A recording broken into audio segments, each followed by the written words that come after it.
Bienvenue dans cette nouvelle vidéo. Aujourd'hui, c'est un petit peu différent.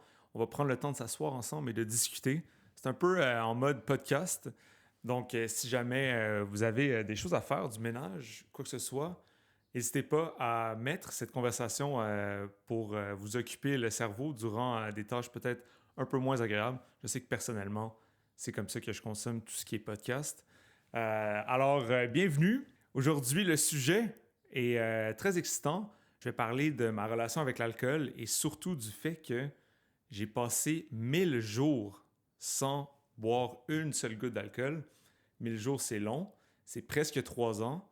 Et c'est ça, j'avais juste envie de vous partager ce que j'ai vécu, pourquoi j'ai pris la décision d'arrêter et de voir si potentiellement ça peut aider quelqu'un à prendre cette décision-là, de potentiellement arrêter, de profiter des bienfaits qui viennent avec cette décision-là. Je vous ai préparé une petite liste de sujets pour être sûr que tout ça soit bien structuré. Donc, je voulais commencer par l'introduction, c'est-à-dire ma relation avec l'alcool. Moi, j'allais dans une école secondaire publique et disons que c'est peut-être l'école avec le moins d'encadrement qui était disponible à ce moment-là dans la commission scolaire au Québec. C'était vraiment une école de délinquants et très rapidement, on était invités par, pas les professeurs bien sûr, mais juste la pression sociale d'être cool à l'école, à consommer de l'alcool et autres. Et donc, je pense que la première fois que j'ai bu de l'alcool, je devais avoir genre 12 ans, 13 ans, quelque chose comme ça. Et évidemment, toujours voulu faire la fête, déconnecter, être cool. Donc, j'ai comme un peu grandi avec cette habitude-là jusqu'à mes 18 ans. Puis là, à 18 ans, bien évidemment, on devient majeur. Donc, c'était rendu légal pour moi et mes amis de nous acheter de l'alcool. Et donc là, ça a comme libéré un démon un peu parce qu'on attendait cette date avec tant de... Je veux dire, on était impatients de finalement avoir 18 ans pour être capable de légalement acheter de l'alcool. C'était comme un gros truc. Aussi aller dans les bars, tout ça. Et c'est ça. C'est comme si on ouvre la valve à 100% à ce moment-là. On faisait la fête, mais étant plus jeune, c'était facile de se relever le lendemain puis de continuer la journée, continuer la semaine comme si de rien n'était. Peut-être à tous les week-ends, 3-4 débarques. Quand je parle de débarques, bien sûr, je parle de partir en boisson, de consommer de l'alcool dans l'excès. Puis c'était facilement 1, 2, 3 fois par semaine. Et on continuait la vie quand même. Ça ne nous affectait pas nécessairement. En tout cas, moi, personnellement, ça ne m'affectait pas physiquement tant que ça. Jusqu'à temps où est-ce que je commence à travailler en restauration. Et là, ça, c'était le moment encore, un plus gros moment déclencheur, je dirais. Une des parties, je me rappelle encore, une des parties vendeurs de mon premier emploi, la raison pour laquelle je me suis dit je vais aller travailler pour ce restaurant-là, durant l'entrevue, la personne responsable m'avait dit qu'après chaque shift, j'avais le droit à une bière gratuite. Il l'appelait la bière staff. Et quand on te donnait une bière staff à la fin de ton shift, c'était comme « Wow! Oh my God, mon travail, c'est tellement cool! » Avec du recul, je veux dire, bière staff, donne-moi plus d'argent, là, on s'entend. Là. Bière staff, c'est pas si cool que ça. En tout cas, bon, peut-être qu'il y en a qui sont encore séduits par la bière staff, mais maintenant j'y repense, puis quelle façon étrange de... Ah, peut-être qu'il y a quelque chose d'encourageant dans la bière staff. En tout cas, on va leur donner, on va leur donner. Et voilà, donc là, c'est devenu un rituel un peu. Vous le connaissez, ce monde-là, il y a beaucoup de démons. Je dis souvent que la restauration, c'est un peu comme les portes dans le paradis du vice. La raison pourquoi je dis ça, c'est parce que dans un restaurant, peu importe si tu rentres au travail, que tu fais ton travail adéquatement et que tu n'affectes personne émotionnellement ou personnellement autour de toi, il n'y a personne qui va te remettre en question par rapport à qu'est-ce que tu fais à l'extérieur du travail ou même durant ton travail. Dans un restaurant, tout est disponible. On y trouve un excès énorme d'alcool, on peut prendre du poids comme pas possible, mal manger, on peut faire la drogue, puis il n'y a pas vraiment grande personne qui va t'arrêter, à part si ça devient un problème et que ça affecte le roulement des affaires. Mais sinon, si tout va bien et que le travail est accompli, mais il n'y a pas vraiment de personne qui va dire genre « Hey, arrête ». Même que des fois, c'est encouragé. Je dis encouragé, moi, j'ai été un peu pris dans cette espèce d'encouragement-là. En tant que jeune chef ambitieux, on m'a souvent dit, pour travailler ton palais, pour le développer, il faut que tu comprennes et que tu comprennes c'est quoi la dégustation de vin et que tu t'intéresses à ce sujet-là, de faire des dégustations à l'aveugle, d'essayer de comprendre la complexité du vin. Et je suis totalement d'accord, il y a une belle complexité, il y a un beau talent à aller chercher dans tout ce qui est l'apprentissage et les connaissances du vin. Par contre, c'est vraiment un couteau à double tranchant parce que rapidement, ça devient un peu comme une excuse intellectuelle pour boire de l'alcool. Anyway, je ne veux pas trop m'élancer dans cette introduction-là.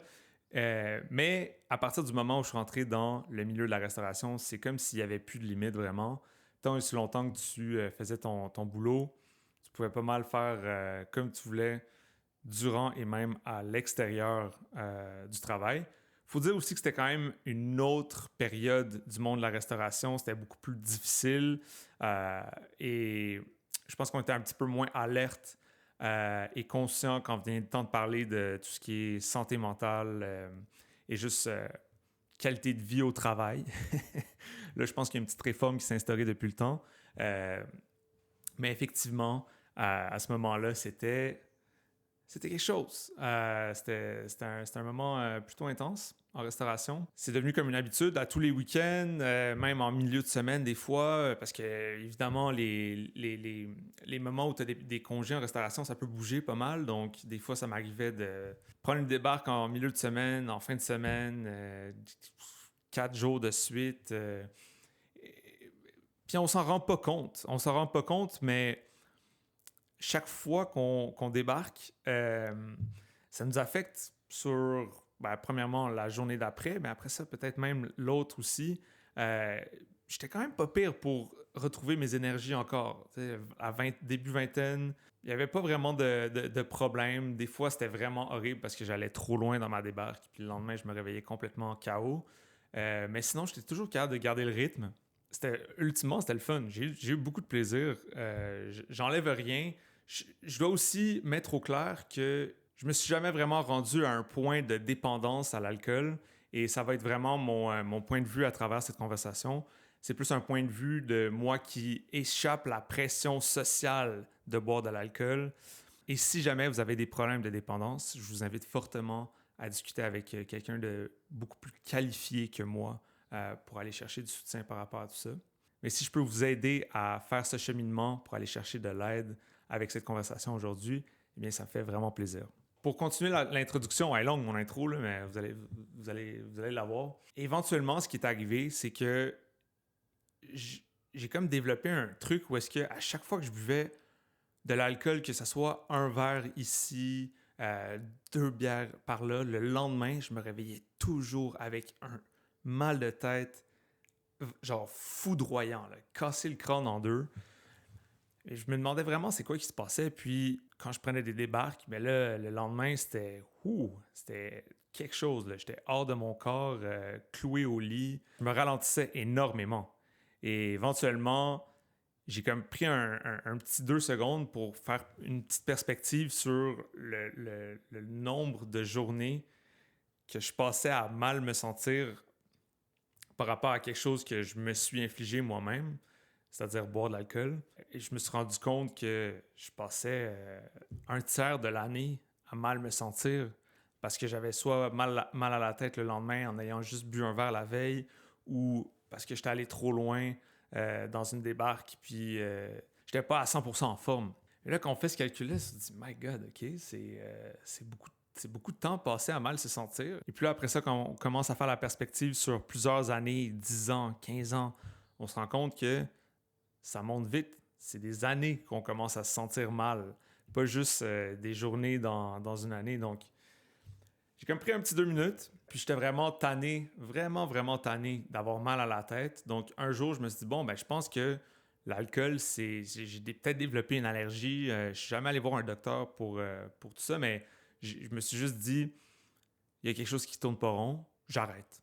J'arrête tout simplement. Un arrêt soudain, une décision où est-ce que j'étais tanné d'avoir mal à la tête. Je pense que peut-être la vie voulait me dire que c'était peut-être pas fait pour moi, puis qu'il y avait certainement des bienfaits à aller chercher ailleurs et que peut-être que mon style de vie avait besoin de prendre une nouvelle direction. C'est juste la vie qui avait envie de me le dire de cette manière-là. Donc, du jour au lendemain, j'ai pas vraiment eu de difficulté à juste me dire « OK, j'arrête ». Et voilà. Donc là, on en est au point où est-ce que on est jour 1, si on veut, de moi qui prends cette décision-là, ce qui ferme pas mal l'introduction. Donc, durant le premier mois, ça a été assez intéressant, puisque à ce moment-là dans ma carrière, je travaillais encore de manière très proche avec des vignerons. Je faisais des événements dans des vignobles, et donc j'avais besoin de constamment goûter à du vin.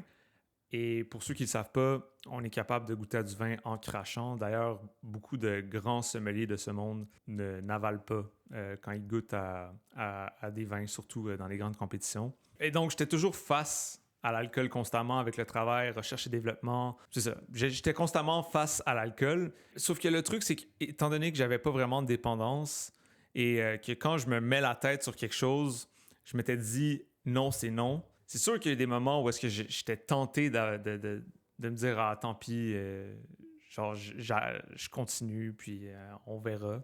Je réessayerai le mois prochain. Mais ça n'a jamais été des démons genre il faut que tu bois, il faut que tu bois, il faut que tu bois. Mais ça a été certainement une conversation étrange à avoir avec mon entourage puisque tout le monde était tellement habitué à me voir boire de l'alcool, à participer aux fins de soirée, m'asseoir avec la clientèle, boire un verre, tout ça. Socialement aussi, c'est sûr que ça a quand même des bienfaits, on s'entend. Ça détend l'atmosphère énormément, ça permet de s'ouvrir un peu plus avec certaines personnes que des fois on connaît pas, peu importe. Et ça a été intéressant, sauf qu'un truc qui est sûr, c'est que étant donné que je me suis dit non, j'arrête, dans ma tête, c'était clair que la réponse à veux-tu un verre, ça allait toujours être non. C'est vraiment facile pour moi de dire ça.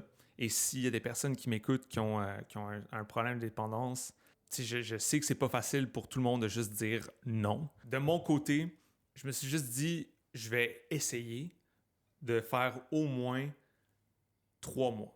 Je me suis dit 3 mois sans alcool, pour de vrai, 100%, je mets ma tête là-dessus, puis après ça, on verra. Mais je me suis dit, je vais commencer par 3 mois solides. Puis j'ai vraiment, là, j'ai stick to it. Plutôt que de rester tard le soir à passer la fermeture du restaurant ou de continuer à boire avec mes collègues, je me disais, je vais aller me coucher maintenant parce que je sais que demain, je vais bien me sentir et je vais être prêt à attaquer la journée.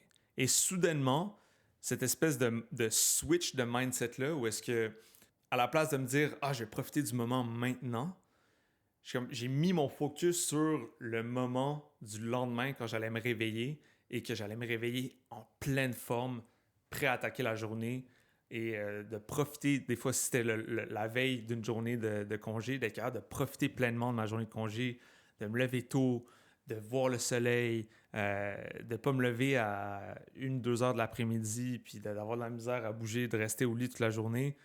J'ai comme soudainement été capable de prendre le pouvoir de la journée d'après, de ce sentiment-là de bien-être et de l'injecter dans la soirée de la veille pour me dire « OK, rentre à la maison, remercie tout le monde, dis au revoir à tout le monde de manière très polie, puis après ça, va te coucher le lendemain, tu vas tellement être plus heureux. » Après avoir fait cet acte-là plusieurs fois, c'est-à-dire après avoir mis la priorité sur la journée d'après, puis d'avoir fait ce switch-là de mindset, après peut-être 3-4 fois avoir fait ça, ça l'a comme décliqué dans ma tête et soudainement, la priorité a changé complètement.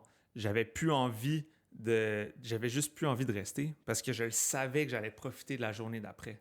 Et puis ça, je pense que ça a été le switch de mindset le plus puissant. Si on va au lit sans vraiment avoir consommé, notre sommeil risque d'être beaucoup plus récupérateur et donc le lendemain, on est capable de se lever un petit peu plus tôt, on est plus en forme, on voit plus la journée et puis là, ben, ça m'a donné envie d'être plus actif. Donc, j'ai commencé à faire beaucoup plus de vélo, tellement que des fois, je me retrouvais à 6 heures du matin un dimanche à attendre des amis pour aller faire une grosse ride de vélo.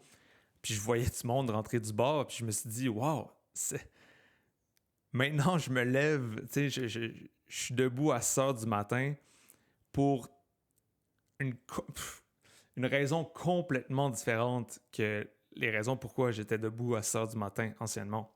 Donc ça, c'est peut-être la première chose que j'ai envie de vous partager comme petit switch de mindset qui a vraiment tout changé pour moi, c'est de mettre le focus sur la journée d'après et de vraiment réfléchir à comment cette journée-là va être extraordinaire et d'investir maintenant dans rentrer à la maison, aller se coucher pour être capable de vraiment profiter de cette prochaine journée.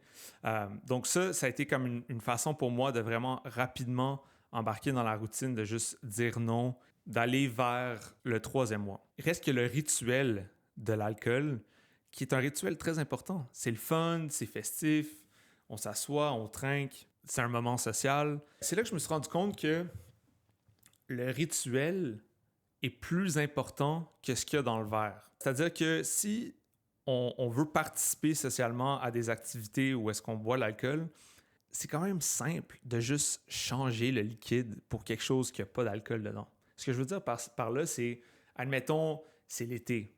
On est au parc. Tout le monde boit ensemble, tout le monde se partage un gros magnum de rosé pétillant, froid.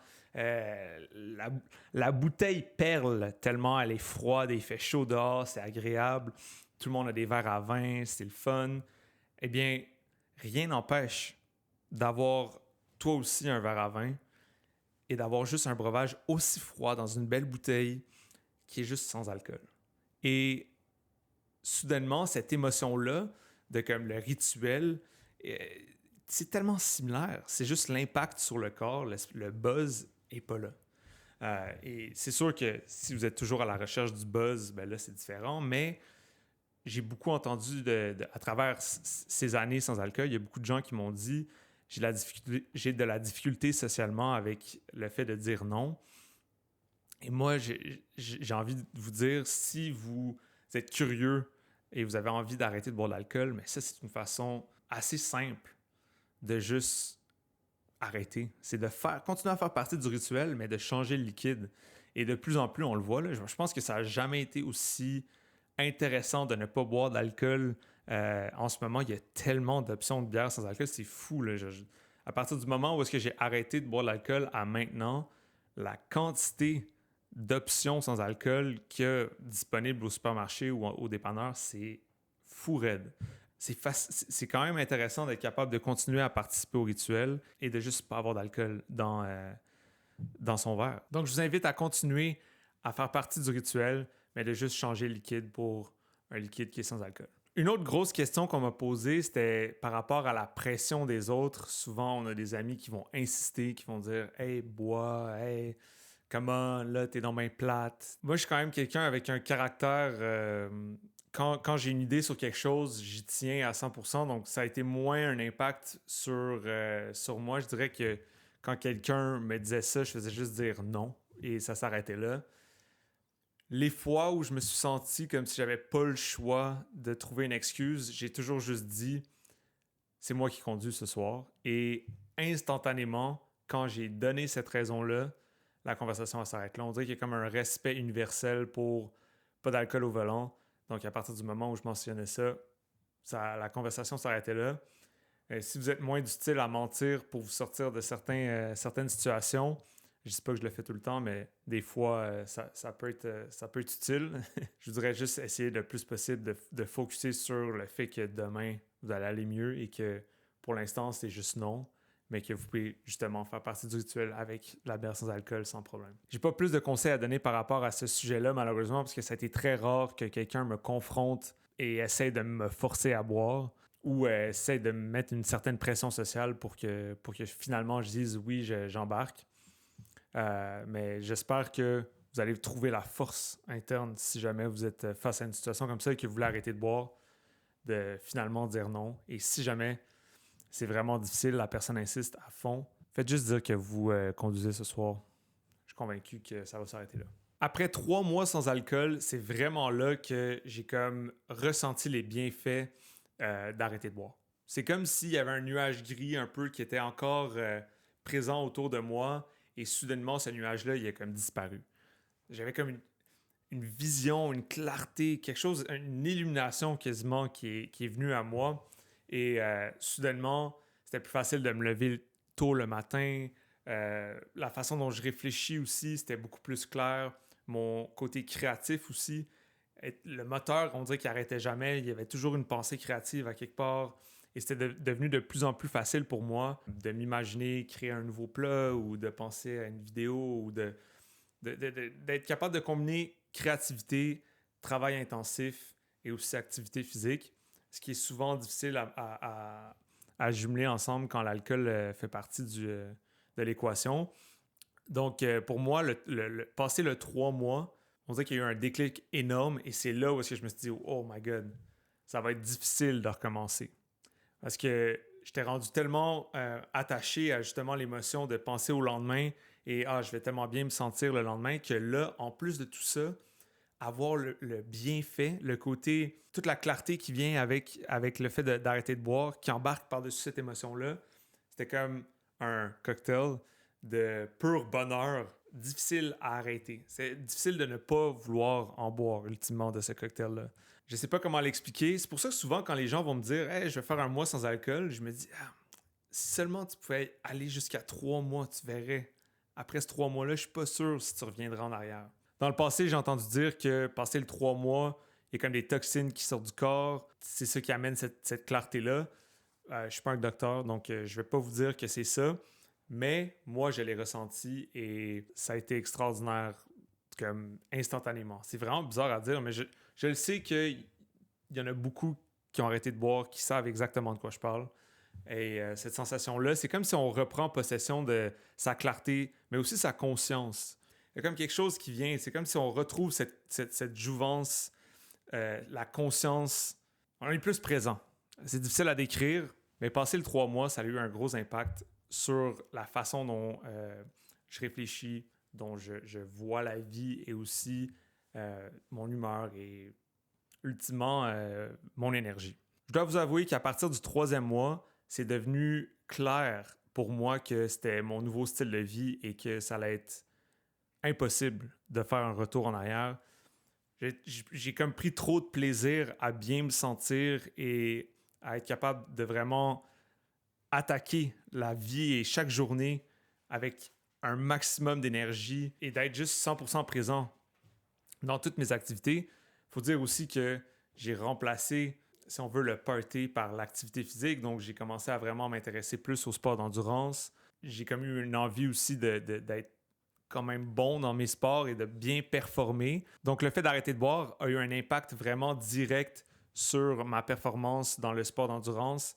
Et cette obsession-là a comme grandi de plus en plus. Et dans mon cerveau, c'est juste devenu une équation. C'est si je bois, je vais mal performer.